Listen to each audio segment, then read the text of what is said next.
phones on maximum volume. Play a song. I have my Flow Rider ringtone now. And I have one of those. I do need to check. You never know. I Good know. afternoon, Chair Ballendorf, members Garrett, Holmes, staff, and guests. The lobbies are open and the recording has begun. Thank you, Gretchen. Good afternoon, everyone. I'm going to now convene the Executive Management Team meeting for Wednesday, July 8th, 2026. The first item on the agenda today is an executive session. So the board will now go into executive session to discuss legal counsel matters relating to litigation or potential litigation to which the agency is or is likely to become party. I anticipate that the executive session will conclude at 2 p.m. Please note that if you're dropped from the Teams executive session, please rejoin the Teams meeting and then look for the button on the top left of your screen that says join the meeting. So we'll now go into executive session.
this down. Neat. Whole team's here today. Well, not your whole team. Your Whole team. Is that your daughter? Presentation team is here. Yeah. They don't think. Somebody have their speaker on. Okay. Oh. Good. Even. Normal. Ready to go? Right. Good afternoon, everyone. We'll now reconvene our executive management team meeting now that the executive session is over. And with us today, we have Stephanie and team from our Information Technology Services for updates. And so Stephanie, welcome to your team, and look forward to just turning it over to you and having you provide an introduction to your team and taking it from here. Well, thank you, Board, and thank you, Chair Bollendroff and the leadership team. We're very happy to be here today to share information about the LCB IT Services Division. Next slide, please. You should probably move. Oh. the microphone. Slide that microphone down. Oh, is the slide? Okay, there we go. There we go. I'll pass these down. All right, so next slide when you're ready. All right, so we'll start with some introductions. Then I'll give you a department overview. Then we'll talk about some IT section overviews and some time for some Q&A. So starting with introductions, I'm Stephanie. I'm the CIO of the LCB, and my pronouns are she, her, hers. Hand it over to you, David. Good afternoon. My name is David Kuhn. My pronouns are he, him. I'm the Product and Software Quality Manager and Acting Application Support Manager here at LCB. Good afternoon. I'm Jeffrey Han, he, him, and I am the product management supervisor here at LCB, and I'll be going over the data analytics hub when we get to that. And good afternoon, I'm Ian Sloan. My pronouns are he, him. I'm LCB's Chief Information Security Officer, and currently I'm the interim manager of the service desk and device management teams. All right, next slide.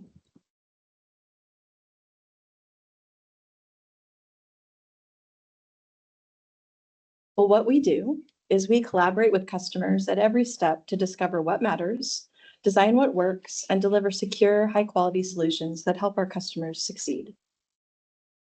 Next slide. When you're ready. Oh, sorry. All right. Our current organizational priorities are to modernize our practices and processes to be a proactive and customer-centered organization. Develop an organization with skill sets that provide gapless delivery and support our business partners and customers, and to build a culture of clarity, collaboration, and continuous improvement that strengthens trust, speeds decisions, and delivers consistent, high-quality outcomes. So here's our division at a glance. So our first stop is the IT service desk. That's really the front door to IT, and you'll hear more about that later. And then our next stop is device management. That's all around hardware, software, and device management.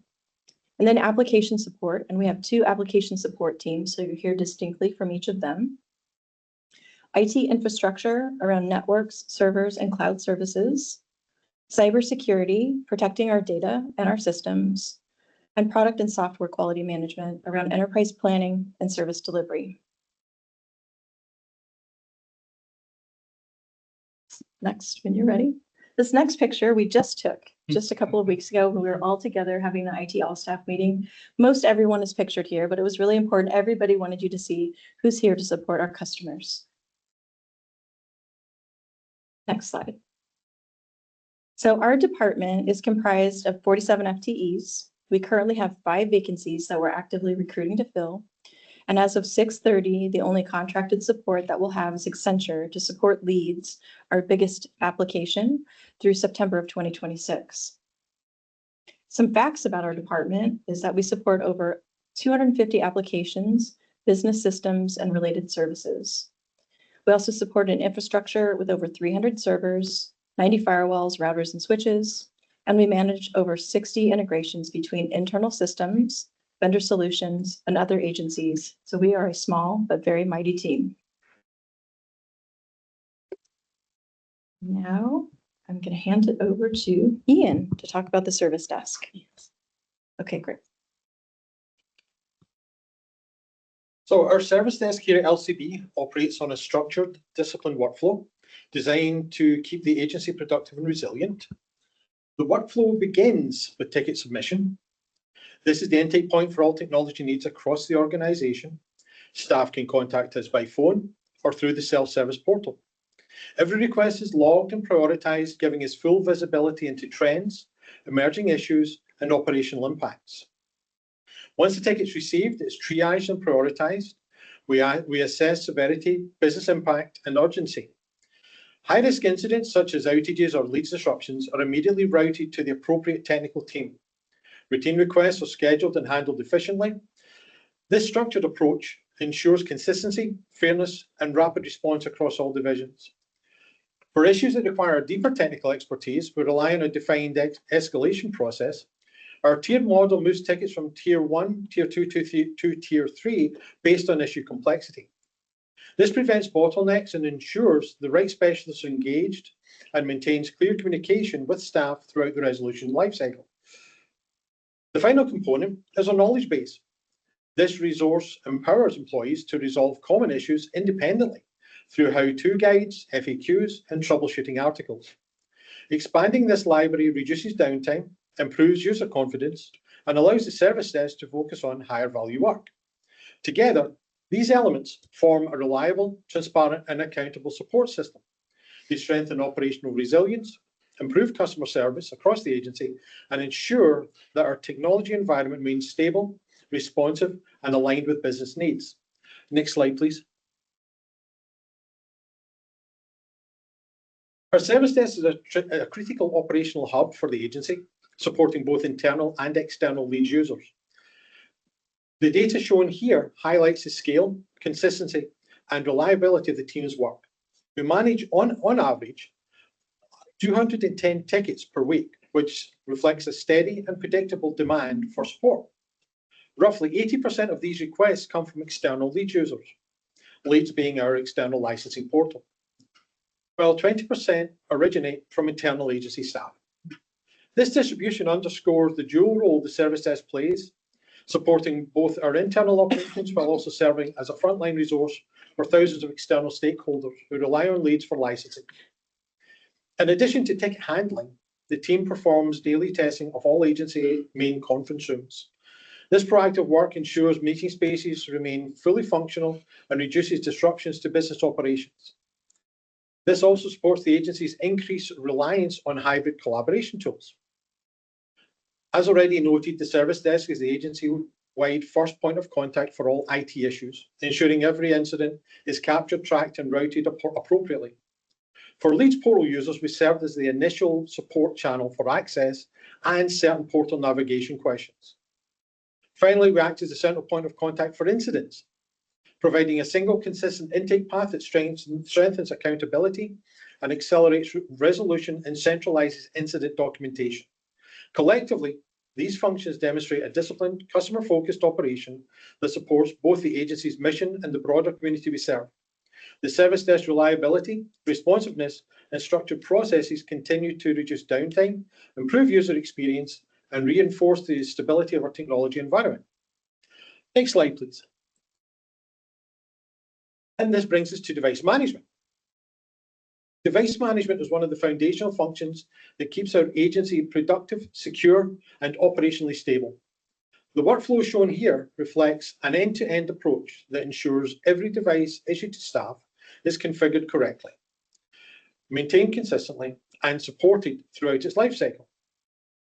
We begin with device provisioning, where new laptops and mobile devices are prepared according to the specific needs of each role.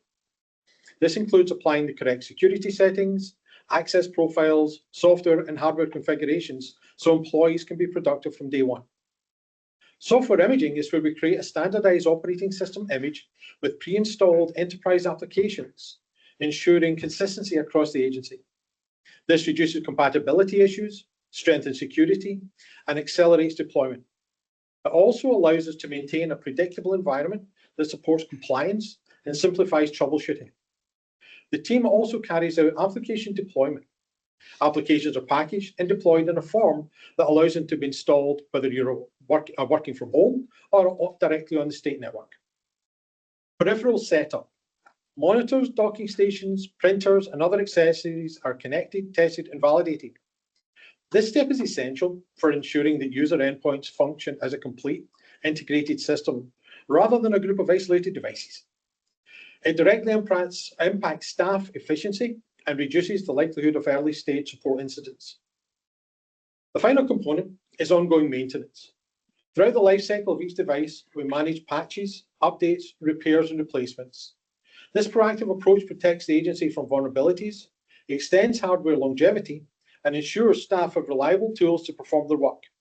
It also supports business continuity by reducing unexpected downtime and maintaining a stable technology environment. Together, these 4 stages form a comprehensive device management framework that strengthens security, improves operational readiness, and ensures every employee has dependable technology aligned with agency standards. Next slide, please. So we currently manage 545 physical and virtual devices across the agency. The virtual environment supports specialized business functions, for example, our leads contractors. In addition, we oversee 249 mobile devices. This allows us to ensure secure configurations, policy compliance, and reliable connectivity for staff. The breadth of this inventory underscores the importance of a structured, proactive approach to lifecycle management. A key commitment of the program is replacing 100% of end-of-life devices each year. This practice reduces operational risk, strengthens cybersecurity posture, and ensures staff have modern, reliable tools that meet performance and compatibility standards. It also prevents the accumulation of outdated hardware that can introduce vulnerabilities or disrupt business continuity. This slide also highlights several foundational responsibilities. The team maintains the full hardware lifecycle from procurement through retirement. This end-to-end stewardship ensures consistency, accountability, and predictable planning for future needs. They also collaborate directly with the cybersecurity team, aligning device configurations with patching schedules, security controls, and agency policies and statewide standards. This partnership is essential for protecting sensitive data, reducing exposure to threats, and ensuring compliance across all endpoints. Finally, we operate in a hybrid cloud and on-premise environment. This requires careful coordination between infrastructure, cybersecurity, and device management teams. Supporting this mixed architecture ensures flexibility, resilience, and the ability to scale as agency needs to evolve. Collectively, these responsibilities demonstrate a mature, strategically aligned device management program that safeguards the agency's technology assets, supports staff productivity, and reinforces the stability of our operational environment. Stephanie, back to you. Thanks, Ian. So as I mentioned, I'm Stephanie Ratko, the CIO, but I'm also covering right now for leads for Glenda Shaper, who's our leads applications manager. So for leads, I'll be representing. Leads is our licensing, education, enforcement, and administrative data system. It's our largest system, bar none. And Leads supports LCB's mission by providing a secure, unified platform that strengthens licensing, enforcement, and regulatory operations across the agency. It is an enterprise solution. And so you'll see when we have the other application team talk, we are trying to mirror the way that we provide support. So you'll see some things repeated, but this is the only thing that this group supports, and it's massive. It's a Salesforce implementation. It does also integrate with many of the other systems that you'll hear about from the other application team, and a lot of other integrations with third-party vendors or with other agencies.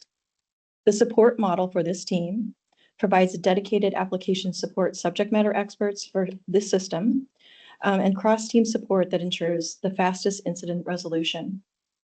We also do troubleshooting and bug fixing of emergent issues and incidents, working with the software quality assurance team on test case development. We also do documentation and runbooks for end user support, knowledge articles, and support for up-tiering for faster problem resolution. And finally, sprint and backlog planning. We use the Scrum methodology and we conduct user story refinement with the business subject matter experts to ensure completeness and delivery. So we're really trying to be business forward, technology supports. Next slide, please.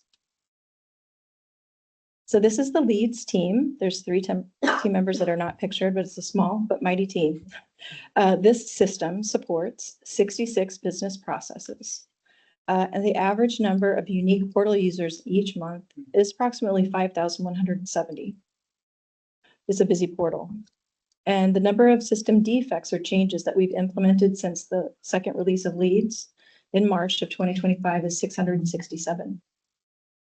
Some facts about our new lead systems that were not lead system that wasn't in the previous system was that fees are now automatically created in the system. Some approval letters and emails are sent through the system as part of the case automation process. And portal applications can be submitted electronically as well as electronic payments can be received. Now I'm going to hand it over to Jeff. Afternoon. Jeffrey Han, Product Management Supervisor. I'm representing the Data Analytics Hub. The Data Analytics Hub is a newly created team that aims to centralize access to reliable agency data, systems, and insights. It makes information more accessible for discovery, analysis, and utilization across the agency. By consolidating data in one environment, teams can go beyond simple reporting to gain deeper insights into what occurred, what shifted, and the significance of these changes. The ultimate goal is to promote cleaner data, enhance analysis, and facilitate data-driven decisions. Next slide, please. The main objective and goal of the Data Analytics Hub is to create effective analytics tools that detect patterns, trends, and respond to agency inquiries while minimizing the impact on business teams' resource capacity. Additionally, it supports regulatory compliance, policy adherence, and employing automation and advanced analytics to enhance reporting. Overall, the Data Analytics Hub aims to boost efficiency, ensure consistency, and promote data-driven decision-making throughout LCB. Next slide. David. Okay. Thank you. All right. Hi, I'm David Kuhn. I'm the Product Software Quality Manager. I'm also managing the application support team and the infrastructure team. For the next several slides, I'll be explaining how these teams support business analysis, project and product management, system administration, development services, software quality assurance, and infrastructure engineering. We'll start with how this work is created, organized, and managed for these teams. The graphic on this slide defines 4 phases of work managed by the product and software quality team. This work actually bookends the application support and infrastructure teams. Phase 1 describes the work of our business analysts and product managers. They utilize a standards-based process to develop product and project requirements based on business needs and requests, organizing the requirements into product roadmaps and our IT portfolio. Phase 2 is where our project managers get involved. As the scope and scale of our product roadmaps increase, we formalize them into projects to ensure proper focus and resourcing. In phase 3, this is where all the planning pays off. Projects utilize resources across multiple IT teams to ensure the scope and schedule of delivery is met, while product managers work with the applications team and business subject matter experts, known as SMEs, to refine requirements to support maintenance releases or focused enhancements to systems. In phase 4 is how we improve our delivery and mature our standards. We conduct retrospectives after development sprints to identify opportunities for improvement. Next slide, please. Product management team, who also functions as our business and systems analysts, are highlighted in the yellow circles. They use a specialized product planning application named AHA to manage over 20 product roadmaps that includes hundreds of product features. Each feature is prioritized based on business value, its dependency on other products and services, and the scope and scale of the effort to develop or configure the feature within the IT product portfolio. The goal of this team is to conduct business and systems analysis, identify both technical and business requirements, develop them into prioritized product roadmaps, then track them into production, working closely with the application support team to ensure the products and services delivered meet the business needs and agency's goals. Next slide. Now, product management plans and organizes the work, but application support ensures it gets done. The application support functions as both a delivery and support team for all enterprise applications, with the exception of leads, database administration, web services, and any related utilities. On the left-hand side of the slide, we've broken down their work into 4 categories and provided examples of systems and services in each. Most of our systems are integrated with one another in some way, and this team enables that. For example, Leads, Laserfiche, and ArcGIS, which is our geographic information system and mapping platform, share services to create our licensing management environment.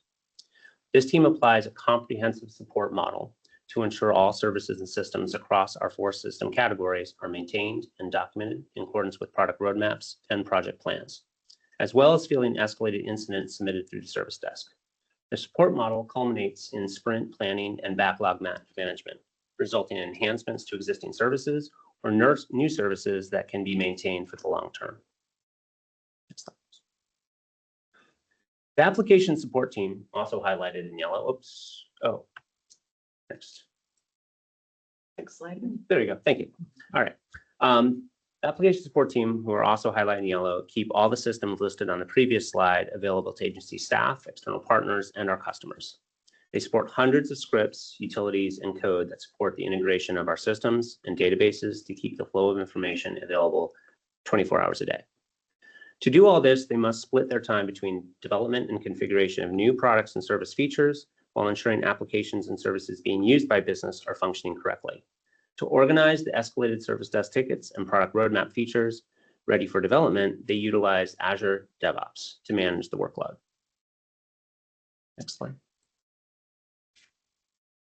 Now, while product management and application support ensure delivery, our software quality assurance team, also known as SQA, ensure the services and solutions they provide actually work. So the SQA team organizes our applications and service testing. They set the testing standards for all IT teams as well as our contractors. They also manage the user acceptance process with business subject matter experts to ensure test results meet the acceptance criteria of the business and system requirements of product management. If they don't approve the test results, it will not go into production. Our SQA team is a high-performing team. Their regression percentage is less than 1%. This means that when they find a defect and retest its fix, it does not come back. Less than 1% of the time. Recently, the SQA team established our first agile UAT process, where they are conducting user acceptance testing within a sprint cycle. This enables faster delivery and reduces the likelihood of regression even more. Next slide. Now, infrastructure is the heartbeat of our agency. It enables everything we plan, configure, and develop to reach our end users and our customers. Our infrastructure can be broken down into 4 areas of operation. Connectivity enables our staff and customers to access our systems. Computing power keeps our systems available and backed up. Cloud services extends our network into AWS and Azure to make access faster and easier. And communication services enable staff to communicate, collaborate with each other, and customers to communicate with us. We recently completed 2 major projects in the computing and communications area, and I'll highlight those in a moment. Next, please. Okay, we currently only have 1 infrastructure engineer to do this work, but we have spread out the responsibilities to maintain our infrastructure across the application support, security, and other IT teams. And product management maintains a roadmap dedicated to infrastructure that feeds an independent Azure DevOps board to manage the work. This is not ideal, but we have modernized a significant portion of our data center in the short time since creating this cross-functional team. Next slide. And I'll finish up with projects. The projects we have delivered and those that we also have in progress. Successful project delivery is truly a team effort. It includes subject matter experts from business, requires all the teams and their skills that I've covered thus far. Our project managers ensure projects are properly scoped, resourced, and scheduled. As you can see, we've completed many long and short-term projects in recent months and have many in flight. We can achieve this level of success because we have established a standards-based and best practice approach utilizing a common and consistent set of tools. Our project managers also conduct project retrospectives to ensure we capture lessons learned and improve our project management practices and processes across all the teams. I want to highlight the 2 completed infrastructure projects. First, we recently modernized our on-premise virtual server environment. reducing technical debt, and enhancing security and stability. We also consolidated the agency onto a single telephony solution, including our licensing call center, using Microsoft Teams telephony. And both projects have a cost savings element as well. So I want to thank you for your time this afternoon. I will hand it back to Ian to talk about cybersecurity. Gretchen. So cybersecurity continues to be one of the state's most significant operational priorities. The data shown here reflects both a strong performance and the evolving landscape we navigate daily. Over the past 90 days, 0 staff clicked on phishing emails, and that's huge. If you've heard me talk about this in the past, you'll know that was one of my biggest favorite topics, and that's why. Now we've got to the point where nobody's clicked, and that's a result of sustained awareness efforts, targeted training, and a culture that takes security seriously. This level of vigilance materially reduces our exposure to credential theft, malware, and business email compromise attacks. Now, during that same period, we did record 50 security alerts, none of which were confirmed as real incidents. They were all false positives, and was actually systems doing exactly what they were meant to do. But that did demonstrate that our monitoring tools, detection capabilities, and response processes are functioning as intended. Alerts are being surfaced, analysed, and resolved before they can escalate into operational disruptions. It also shows that our defensive posture is aligned with statewide expectations. And our vulnerability scores are matching the majority of Washington state agencies, and most of them are actually quite bigger than us. The facts highlighted here reinforce why this work is critical. 90% of cyber attacks begin with phishing, which is one of the reasons I make a point of talking about it whenever I get the chance, raising awareness, making human behavior one of the most important layers of our defense. Government agencies still remain as high-value targets, often more than most people realize, simply due to the sensitive data we manage and the essential services we provide. The rise of agentic AI has further lowered the barrier for malicious actors, enabling more sophisticated attacks with less effort, less required skill, and fewer resources. These realities underscore the importance of continued staff awareness training, modern security tooling, and proactive threat monitoring. Our cybersecurity program is designed to stay ahead of emerging risks, while making security easy for staff to work with. The combination of strong security awareness, disciplined processes, and close collaboration across IT ensures we protect the agency's people, systems, and public trust. Next slide, please, Gretchen. And I wouldn't be doing my job if I didn't add in some do's and don'ts. So these reflect actions that anyone can take that will protect their data, reduce risk, and strengthen defense. On the do side, we emphasize core security fundamentals, using strong, unique passwords and enabling multi-factor authentication where possible. That's one of the most effective ways to prevent unauthorized access. And that's not just for things here, that's for things in your regular life, especially your banking information these days. Locking workstations when stepping away protects sensitive information in shared or high traffic areas. Reporting suspicious emails or links immediately ensures our team can investigate threats before they escalate and we can shut them down. Keeping software and systems updated closes vulnerabilities that attackers actively target. Now, while we automatically do that here, so make sure you keep your updates going at home. And only using approved tools for file sharing and collaboration ensures data stays within secure monitored platforms. So on the don't side, that highlights behaviors that create significant risk. Sharing passwords or credentials compromises the identity security and exposes the agency systems to unauthorized access. And you would be surprised to find out that actually does happen. Clicking links or opening attachments from unknown senders remains one of the most common ways attackers gain a foothold. If you receive something that you don't recognize or you're not expecting, it's probably not a good thing, and that's when you should be contacting us. Using personal devices for sensitive work without approval bypasses agency safeguards and introduces unmanaged risk. This is one reason why we don't allow bring your own device to be instituted here at LCB.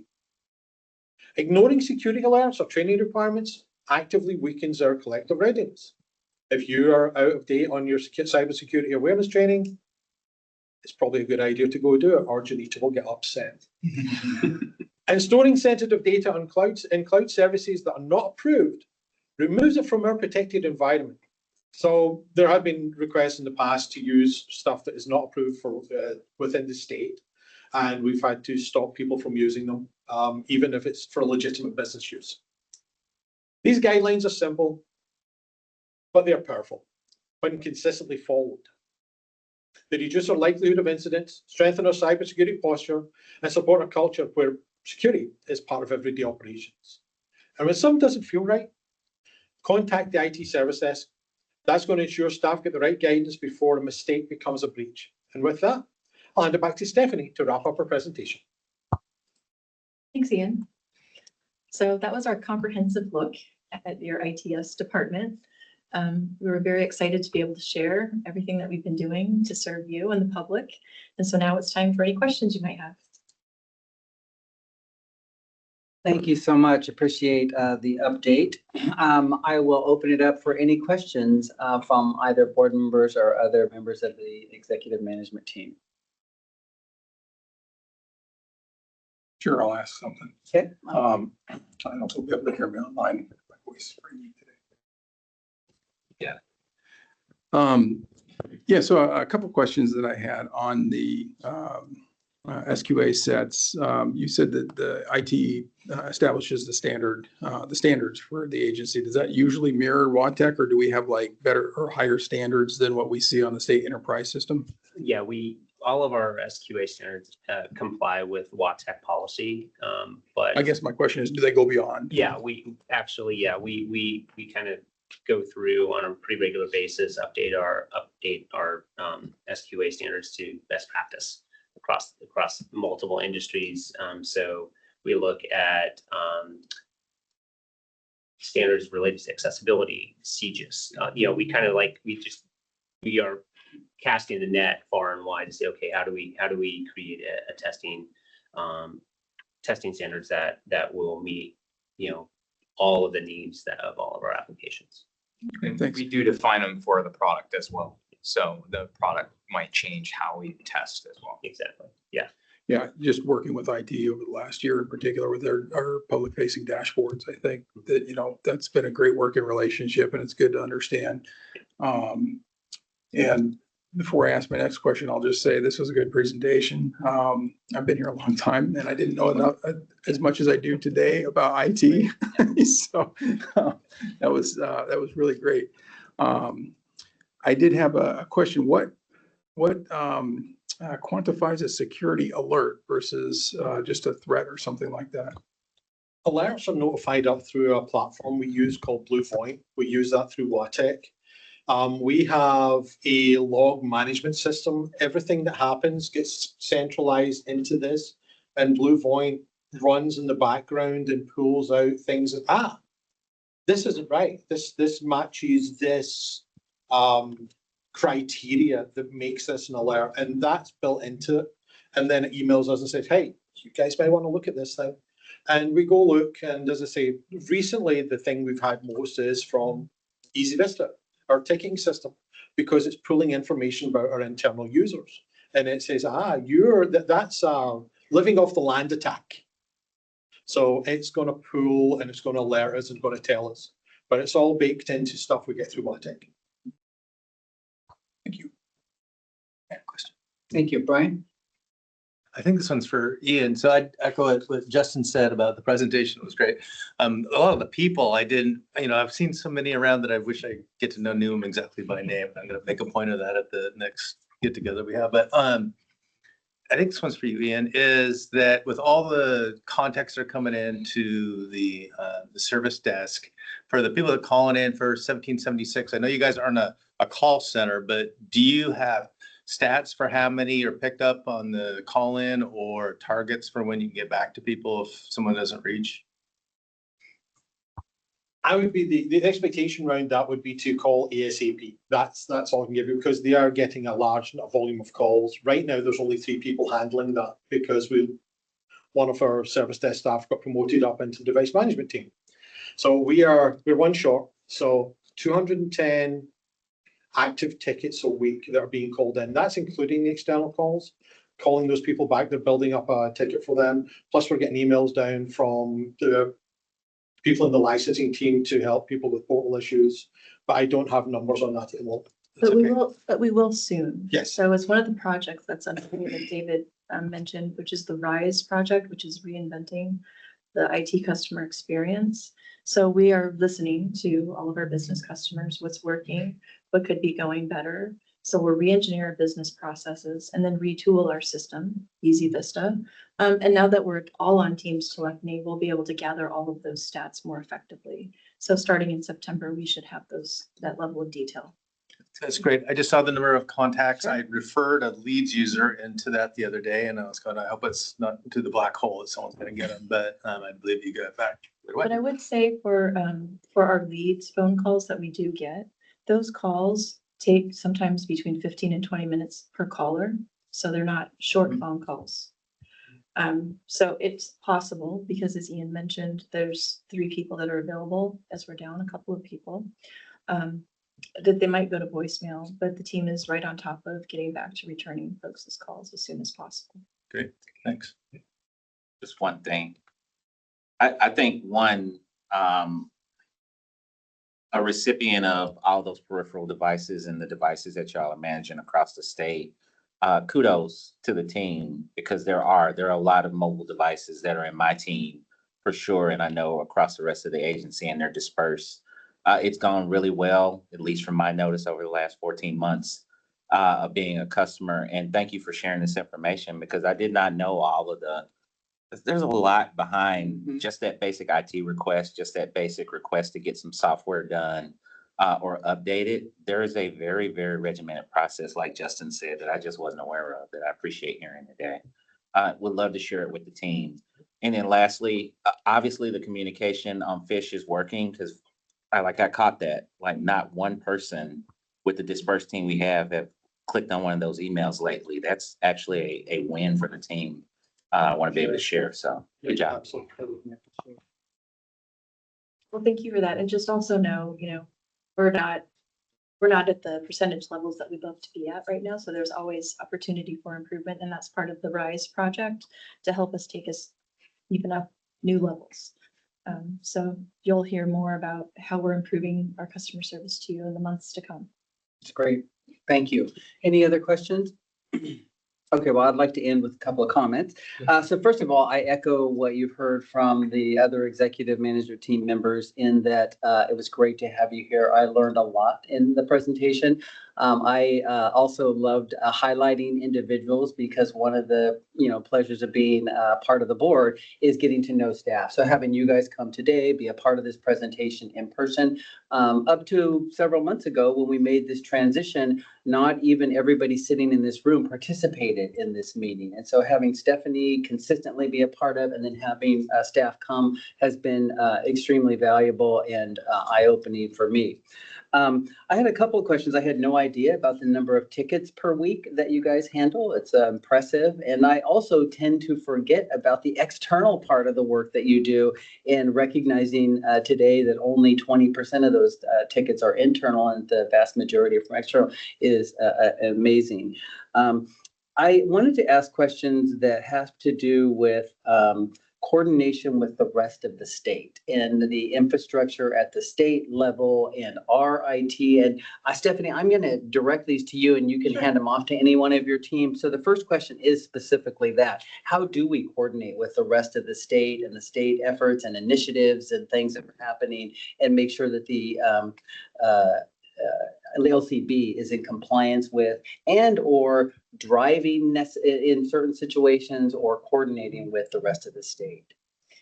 Sure. Well, so many of us here are on WATEC committees that serve statewide efforts. And several of us are leading several of those committees that also help set the stage for other agencies. And most recently, something that David and team did with the telephony team upgrade, which was no small feat, which was identifying some challenges with one of the products that was being offered to all state agencies. that really needed some additional help from Microsoft. So we are at the forefront a lot of the time. Hmm. Additionally, Ian was able to work with Glenda and her team around Salesforce. I'm going to call it a security, an emergency security, a situation that needed to be applied. And we were able to, for everybody else in the state, solve that problem in a way that didn't cost the state any money at all. Right. So it was, I think, we're doing a lot of those things. In addition, there's an annual certification process that all agencies have to go through. And so we're in the process of getting ready to go through that process, if you will. It's a 5-step certification process that kicks off this month. Great. Is that the email that Bill Kehoe sent out that Yes. described? Okay, great. Mhm. Thank you. Yeah. The other question I had goes back to something that Larry mentioned, and that is that we have multiple staff throughout the entire state. And just wondering about that, the complexities and what do we do to assure that staff statewide in offsite offices and just that coordination effort that goes on with operating in that kind of complex environment? There's a lot of coordination that goes on. I'll attempt to answer some of that, but then any of you please jump in. So it starts when a new person starts, right? The onboarding process and understanding their role. What is it their job? What is it that they need to do? What do they need to have access to? And what's the equipment that they need in order to be successful? And so that onboarding process is critical. We have to make sure they've got what they need. And then we need to know, are they working at the headquarters? Are they working at a regional office? Are they working in a hybrid? Are they doing a lot of their work, out in the field? And so that really helps us understand what's the type of equipment that we need. Then we'll work with Spencer's team because they help us with procurements, asset management, and so in close partnership with that team, we make sure that we're procuring, providing, managing, and tracking those assets in the most efficient and effective way possible. And then, we're in touch with all of the different departments on a regular basis. And so I do have an opportunity to talk with all of my leadership team members. So if something's going to change, they'll give me a heads up.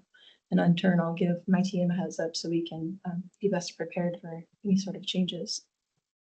But you guys might. Yeah, I think one of the things to add to that also is the way that because we're distributed around the state, looking at the way we're modernizing our products, the way we're modernizing, like Lead's a really good example. It's a Salesforce cloud-based solution. So you don't have to do let's get back to the headquarters so we can get access to this data. Data's everywhere. And different interfaces that are mobile interfaces as opposed to laptops. So the way that we're looking at modernizing our solutions also enables us to work, live, be anywhere, and still have access to all the information you need. Great. Well, one of the reasons I asked that question is it's been a couple of years, but at one point I was a part of an effort of going around and meeting with employees statewide. And so I was in Spokane and I was in Eastern Washington and various places and up north when we had an office there. And one of the comments that we frequently heard from staff is, we feel like we're out of sight, out of mind. And so it's great to hear the efforts that are taken to make sure that we are addressing the needs, not just of people in this building, but making sure that people who are in those external places are as well responded to as they are here. So I appreciate that. The other thing that they do, it's a small thing, but they send people to gatherings when Larry has groups of people come together. An IT service desk person can often go there and sit there all day and help people physically with their laptops when things can't be done remotely. I know there have been many occasions when they've had people there all day to help service them. That's great. So, I did want to bring up also Easy Vistas, our ticketing service that we stood up over the past couple of years and have just been enhancing it. And that's one of the best places that there is some issue putting a service ticket in, and it'll get routed to our team and we'll process it pretty quick. So Terrific. The last question I have, Stephanie, is for you as a employee who is newer to the LCB, but who's also been exposed to state government and other large governmental institutions. Can you just talk a little bit about what your assessment is of the LCB? What are our strengths? What are our weaknesses? What are some of the things that you've identified in the time that you've been here? Good question. Well, in the 4 months I've been here, there's been a lot of Just a little bit. just a lot of just a lot of things that we needed to address, right? In a I'm going to say quick, accurate, and secure way, right? And so because of that, I've gotten to know pretty much the entire organization, not just IT, but other people within the organization pretty quickly. And everybody has been extremely open, very proactive, right, in problem solving, moving forward with positive intent always, which has been great. Our processes, as I looked across the organization, you know, and so you're seeing some of these things reflected in the presentation that you're seeing today, is we've been organizing ourselves.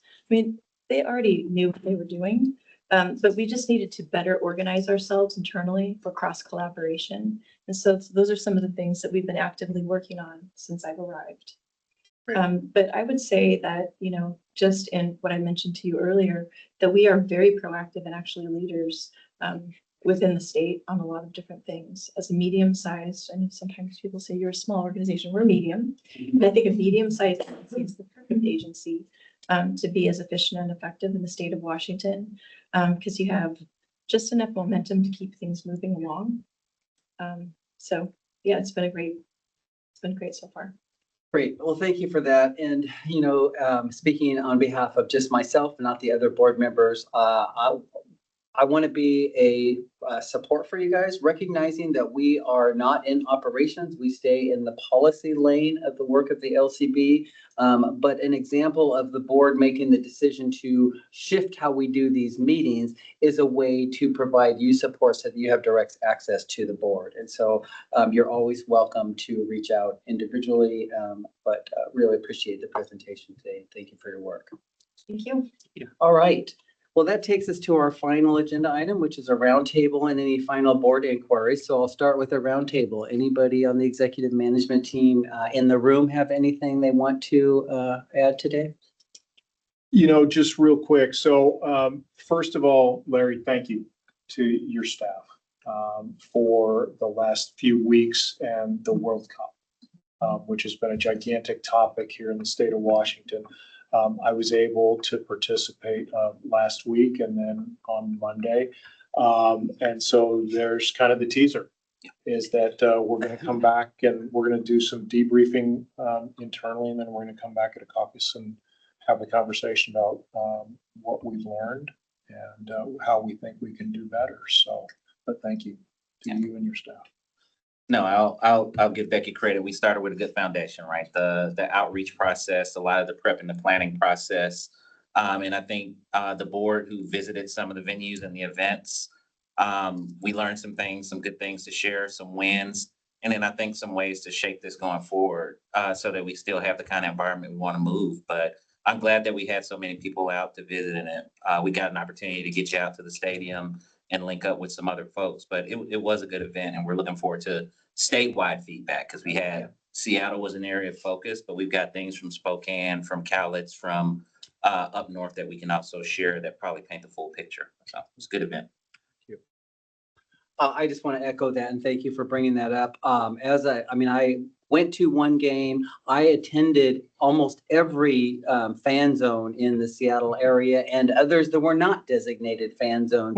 And ultimately, I would say I'm really proud of the work that I saw both at the state, county, city levels.